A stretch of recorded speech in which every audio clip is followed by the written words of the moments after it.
बोलिए गणेश जी भगवान की, बोलिए लक्ष्मी नारायण भगवान की, बोलिए शंकर भगवान की, सियावर रामचंद्र भगवान की, पवन सुत हनुमान की, राधा कृष्ण भगवान की, ठाकुर जी महाराज की, माघ महात्म की, गंगा मैया की, तीर्थराज प्रयाग की, जयकारा शेरा वालिदा बोल साचे दरबार की।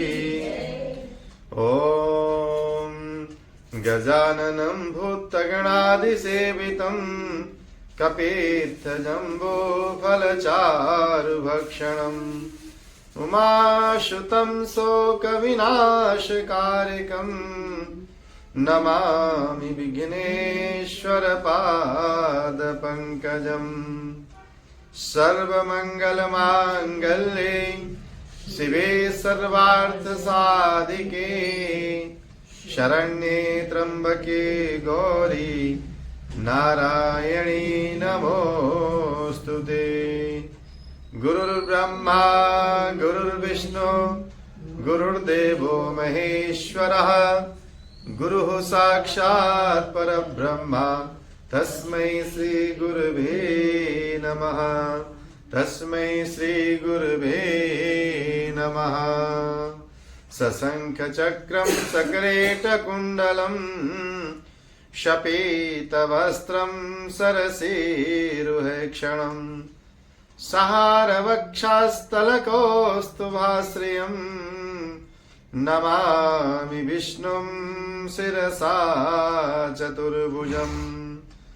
ध्याये नित्यं महेशं रतिगणवां चारुचन्द्रावतंसं रत्नाकल्पोज्ज्वलाङ्गं परशुमेघवराभीतिहस्तं प्रसन्नं पद्मासीनं समन्तास्तुतुमरगणैर्व्याघ्रकृतिं वशानं विश्वाद्यं विश्ववन्द्यं निखिलवयहरं पञ्चवक्त्रं त्रिनेत्रम्। त्रिनेत्राय नमस्तुभ्यं उमादेहार्धधारिणे त्रिशूलधारिणे तुभ्यं भूतानां पतये नमः। राम रामेति रामेति रमे रामे मनोरमे सहस्रनाम तत्तुल्यं राम नाम वरानने। मूकं करोति वाचालं पंगुं लंघयते गिरिं यत्कृपातमहं वन्दे परमानन्दमाधवम्, परमानन्दमाधवम्।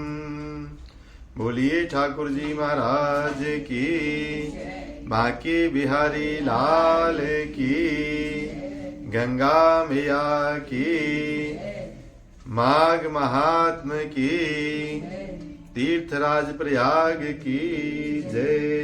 जयकारा शेरा वालिदा बोल साचे। माघ महात्म की कथा में आपने जो कल कथा सुनी, उस कथा में बताया गया कि ऋषि कुमार आग्नेय के वियोग में दुखी और व्याकुल होकर जो गंधर्व कन्याएं हैं वो मूर्छित हो जाती हैं और मूर्छा खुलने के उपरांत अपने घर जाती हैं, लेकिन बड़ी ही बेचैन और व्याकुल हैं। उनके हृदय में बड़ी व्याकुलता है। वो अपने शयन कक्ष में एकांतवास में बस मन ही मन उस ऋषि कुमार का ही चिंतन करती है और उनके मन में यही लालसा है कि किसी प्रकार से वो ऋषि कुमार हमें प्राप्त हो जाए। उनकी इस अवस्था को देखकर उनकी माताएं बड़ी व्याकुल हो जाती हैं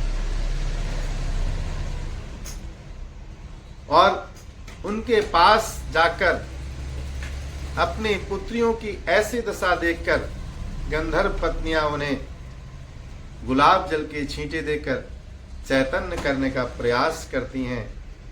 अपनी पुत्रियों को मूर्छा मुक्त कर गंधर्व पत्नियों ने गंभीर होकर उनसे पूछा कि तुम्हारी ऐसी दशा कैसे हो गई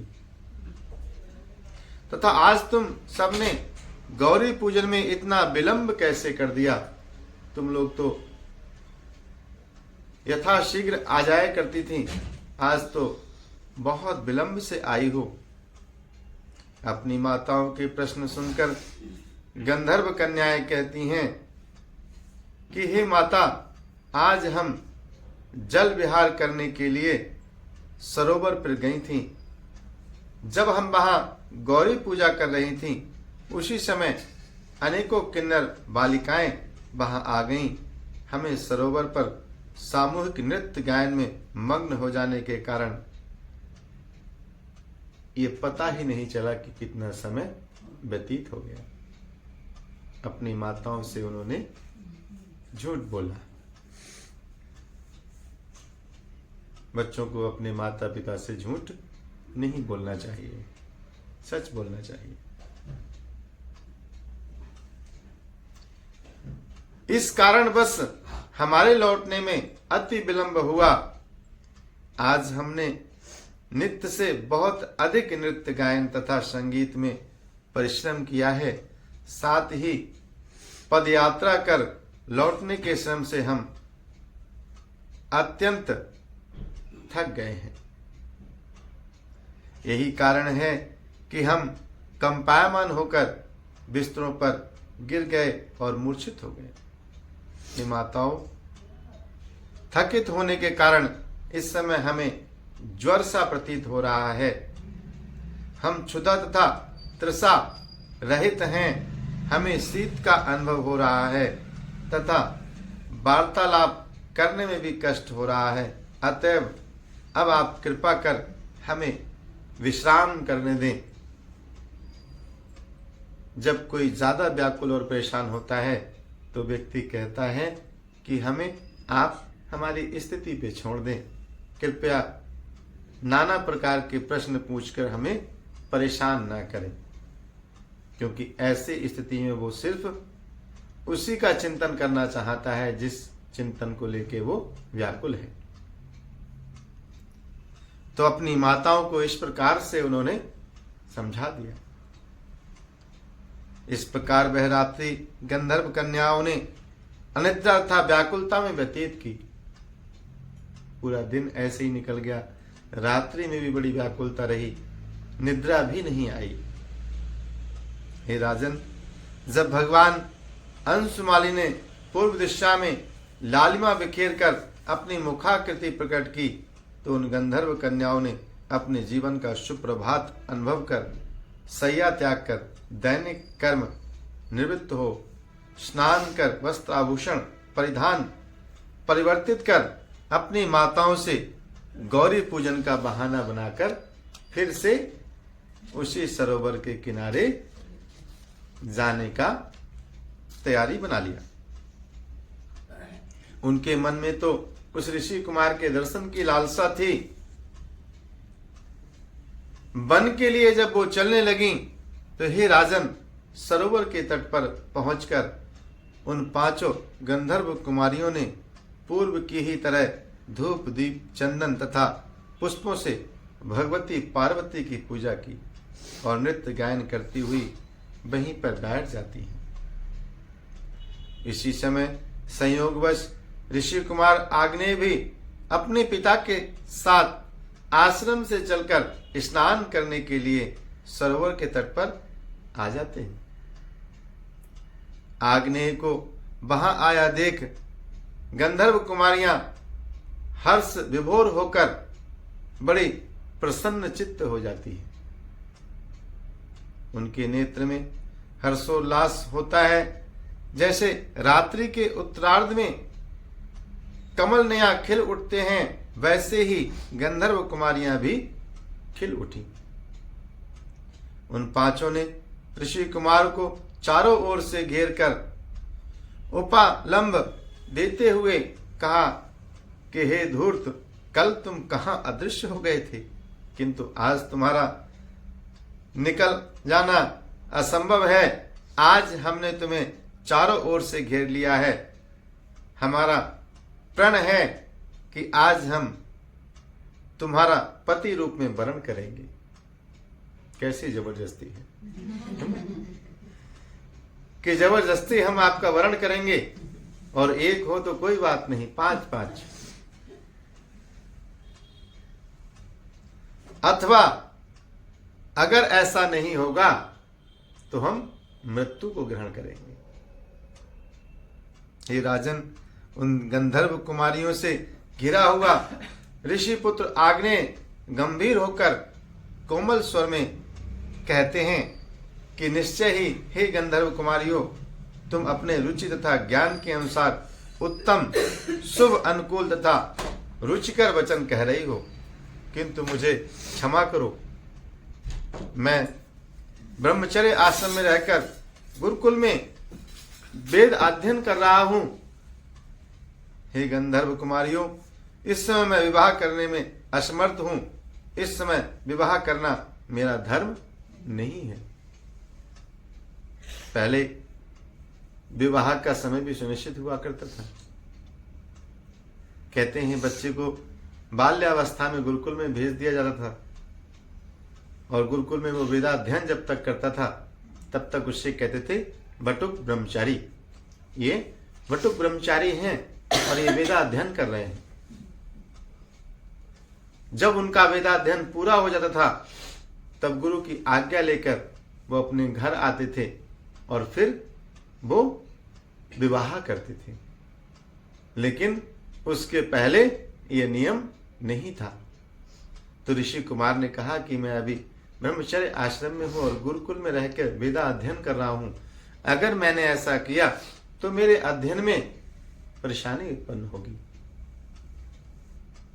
हे राजन, ऋषि कुमार के ऐसे नीति और धर्म से परिपूर्ण वचनों पर ध्यान न देकर गंधर्व कुमारियों ने पुनः कहा, हे प्रियवर, विद्वानों का कथन है कि धर्म से अर्थ और अर्थ से काम तथा काम से धर्म रूपी फल की प्राप्ति होती है। शास्त्रों का ऐसा ही कथन है। धर्म की ही अधिकता के कारण इस समय वही काम तुम्हारे सम्मुख उपस्थित है। अतः इस समय इस काम का विचित्र भोगों सहित उपभोग करना तुम्हारा धर्म है। हर व्यक्ति जो चाहता है उसे धर्म को लपेट के प्रस्तुत कर देता है।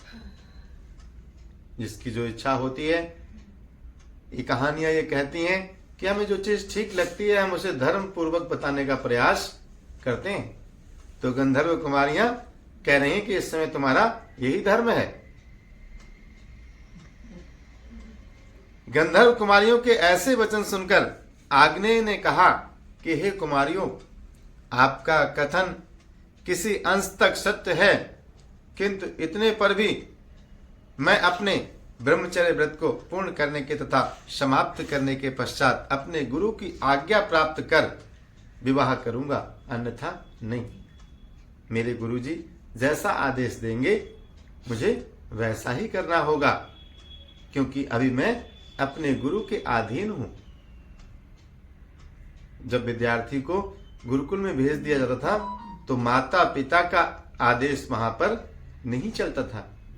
गुरु ही उनके माता पिता हुआ करते थे और गुरु ही उनके संरक्षक हुआ करते थे। पूरी तरह से वो बच्चा गुरु के अधीन रहता था। हे ऋषि कुमार, विचार करो, कहा हम उत्तम सुंदरियां, कहा तुम तापस वेशधारी बटुक तपस्वी। हमारे तुम्हारे बीच कितनी असमानता है। वास्तव में हम में और तुम में भारी असमानता तथा अंतर है।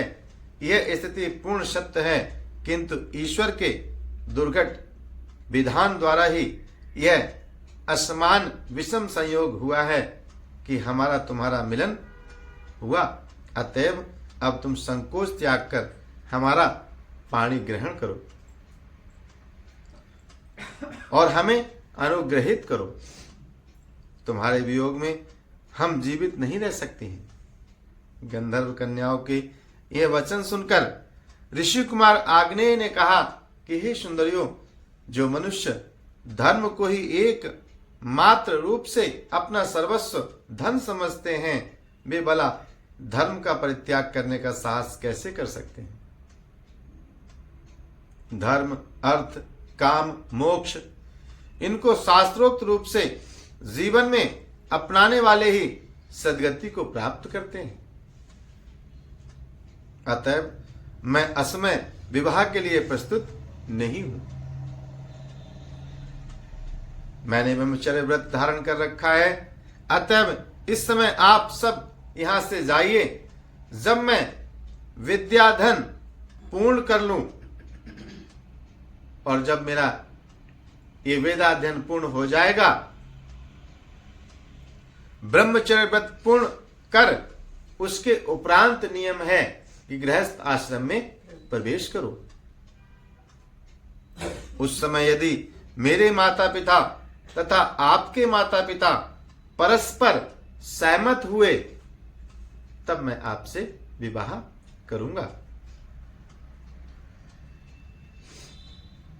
आग्नेय के ऐसे वचन सुनकर गंधर्व कुमारियां एक दूसरे की ओर देखने लगीं। तभी प्रमोदनी ने आग्नेय के चरण पकड़ लिए तथा सुश्रुरा और सुशीला ने उनकी दोनों भुजाएं पकड़ ली तथा चंद्रिका ने उसे अपने आलिंगन में आबद्ध कर लिया। वे कहने लगी, अब हम बिना पानी ग्रहण के तुम्हें यहां से कदापि नहीं जाने देंगे। तथा उन्होंने चारों तरफ से आग्नेय को घेर लिया और जाने से रोक लिया। हे राजन, गंधर्व कन्याओं के इस प्रकार से किए हुए कृत्य से ऋषि कुमार पर कोई प्रभाव नहीं पड़ा। उसके मन में कोई विकार भी उत्पन्न नहीं हुआ। गंधर्व कन्याओं के इस आचरण से क्रोधित होकर ऋषि कुमार ने उन्हें झटका देकर अलग करते हुए तत्काल सभी को शाप दे दिया कि तुम सब लज्जा रहित होकर पिशाचनियों की तरह मुझसे लिपट रही हो, अतएव तुम सब पिशाचनियां होकर पिशाच योनियों को प्राप्त हो। श्राप दे दिया। हे राजन, ऋषि कुमार द्वारा ऐसा दारुण शाप सुनकर क्षण भर के लिए वे गंधर्व कुमारियां हतप्रभ रह गईं। उनके मुख पर क्रोध तथा भय छा गया। उससे विलग होकर कहने लगी, अरे पापी, तुमने हम निरपराधियों को यह श्राप दे दिया है। तुम कितने निर्दयी हो। ऐसा आचरण तुम्हें हमारे साथ नहीं करना चाहिए। तुमने एक प्रिय कार्य का प्रतिदान अप्रिय आचरण से किया है। तुम्हारे इस धर्म ज्ञान को सहस्रों बार धिक्कार है।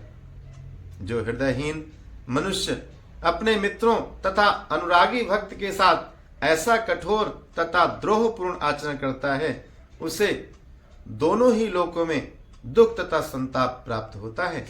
तूने व्यर्थ ही हम निरपराधों को श्राप दे दिया है, अतएव अब हमारे श्राप से तू भी पिशाच हो जा। ये तो वही मगरमच्छ और हाथी वाला मामला हो गया।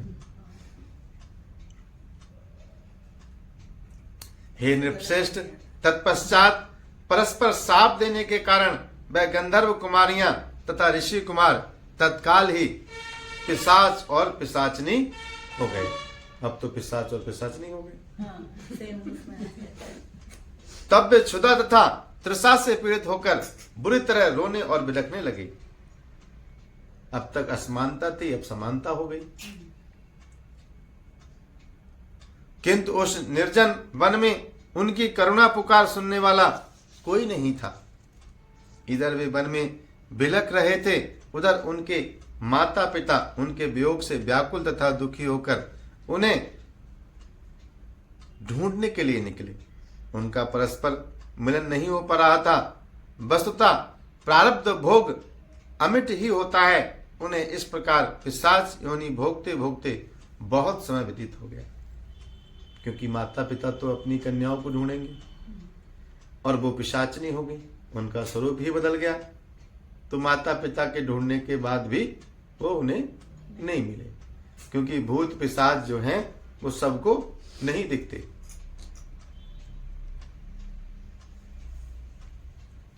कहते हैं संयोगवश एक दिन पौष मास की चतुर्दशी को महर्षि लोमस स्नान करने के लिए उस सरोवर के तट पर आए। क्षुधा से पीड़ित उन पिशाचों ने जब महर्षि लोमस को वहां आते देखा तो उनका वध करने की इच्छा से वे उनकी ओर झपटे, परंतु महर्षि के प्रखर तेज के सम्मुख वो नहीं ठहर सके। अतः वे उनसे कुछ दूर हटकर खड़े हो गए। इसी समय वहां वेदनीति ब्राह्मण आए। उन्होंने महर्षि लोमस के चरण स्पर्श कर करबद्ध निवेदन किया कि हे प्रभु, बड़े ही पुण्य प्रतापों की शक्ति से संत समागम प्राप्त होता है, क्योंकि संतों महापुरुषों के समागम से रोग शोक ताप दुख तथा पापों का नाश होकर संताप रहित सुख तथा सद्गति प्राप्त होती है। हमारे बड़े भाग्य हैं कि आपके दर्शन हुए। और कोई भी ये पिशाच योनि में गए हुए भूत प्रेत आदि उस व्यक्ति के आसपास भी नहीं आ सकते जो तपस्वी होते हैं। उनके पास भी नहीं आ सकते वो लोग, ना उनका किसी प्रकार का कोई अहित कर सकते हैं। और जितने भी साधनारत लोग रहते हैं वो इस बात को भली प्रकार से जानते हैं, क्योंकि उन्हें प्रभु की शक्ति पे पूर्ण भरोसा होता है। जो लोग भगवान की आराधना में दिन रात संलग्न रहते हैं, उन्हें अग्नि का भी भय नहीं होता, उन्हें जल का भी भय नहीं होता, इच्छाओं से परे होते हैं। उन्हें यह पता होता है कि हमारी रक्षा करने वाला परमात्मा है। यहां तक की घटनाएं देखी गई हैं कि जंगल में कितने महापुरुष तप करते हैं, वहां पर अगर जंगली शेर भी आते हैं तो वो उनके पास बैठ जाते हैं, उनकी हिंसक प्रवृत्ति खत्म हो जाती है। जहां पर वो लोग साधना तपस्या करते हैं वहीं पे नदी पे आके वो पानी पीते हैं और उनके सामने से गुजर जाते हैं, उनको किसी प्रकार की कोई क्षति नहीं पहुंचाती। जहरीले से जहरीले सांप उनके आसपास होते हैं, लेकिन वो ऐसे करके हाथ से ऐसे कर देंगे, उनको वो नहीं परेशान देते। बिच्छू जहरीले उनको डंक नहीं मारते। ये क्या है? ये प्रभु की लीला है। प्रभु जिसको जहां जैसा चाहते हैं उसके साथ वैसा ही होता है। और अगर साधना की स्थिति इस स्थिति पे पहुंच जाए कि व्यक्ति को हिंसक और अहिंसक का बोध ही ना रहे, सही और गलत का बोध ही ना रहे, तो उसे सब चीजें एक समान दिखेंगी। जो भगवान में संलग्न रहते हैं पूरी तरह से, उन्हें उस शेर के अंदर भी प्रभु के दर्शन होते हैं। वो उसके अंदर बैठी हुई जो जीव है उसमें वो परमात्मा के दर्शन करते हैं। ये सब हम लोगों की शास्त्र पुराणों में कथाएं आई हैं। तो ये चीज ये दर्शाती है कि हम परमात्मा की भक्ति अगर अनन्य भाव से करते हैं तो प्रभु हमारी रक्षा सदैव करते हैं। कहते हैं सुख तथा सद्गति प्राप्त हो जाती है सब लोगों को, जो लोग परमात्मा का सानिध्य प्राप्त करते हैं। मेरे धन्य भाग्य हैं जो आपके दर्शन मुझे प्राप्त हुए। तत्पश्चात वेदनिधि ने अपना दुखद वृत्तांत बताते हुए महर्षि लोमस से कहा कि हे महर्षि, ये पिशाचनियां गंधर्व कन्याएं तथा ये पिशाच मेरा पुत्र आग्नेय है। आग्नेय के पिता जो हैं वो ऋषि को प्रणाम करके ये सब बताते हैं। हे महर्षि, अब आप यहां पधारे ही हैं, तो अब इनका कल्याण कीजिए। तपोवन में इनका उद्धार कीजिए प्रभु। जैसे सूर्योदय अंधकार का नाश करता है, वैसे ही संत समागम से पापों का नाश होता है। अब आप इनके ऊपर अपनी कृपा बरसाइए। हे राजन, वेदनिधि के करुणापूर्ण निवेदन को सुनकर महर्षि लोमस का संत चित्त दयार्द हो उठा। उन्होंने पुत्र के दुख से दुखी वेदनिधि को सांत्वना देते हुए कहा कि हे विप्रवर, अब मैं आपके सम्मुख उस पापनाशी दिव्य धर्म का वर्णन करूंगा जिसके द्वारा इनका परस्पर जो साप है वो नष्ट हो जाएगा।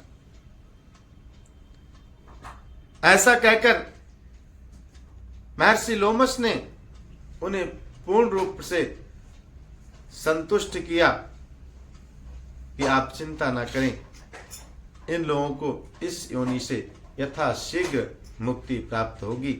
इसके लिए मैं आपको वचन देता हूं कि इनका यथाशीघ्र कल्याण होगा। बोलिए लक्ष्मी नारायण भगवान की, बोलिए शंकर भगवान की, बोलिए ठाकुर जी महाराज की, माघ महात्म की, तीर्थराज प्रयाग की, जयकारा शेरावाली दा बोल साचे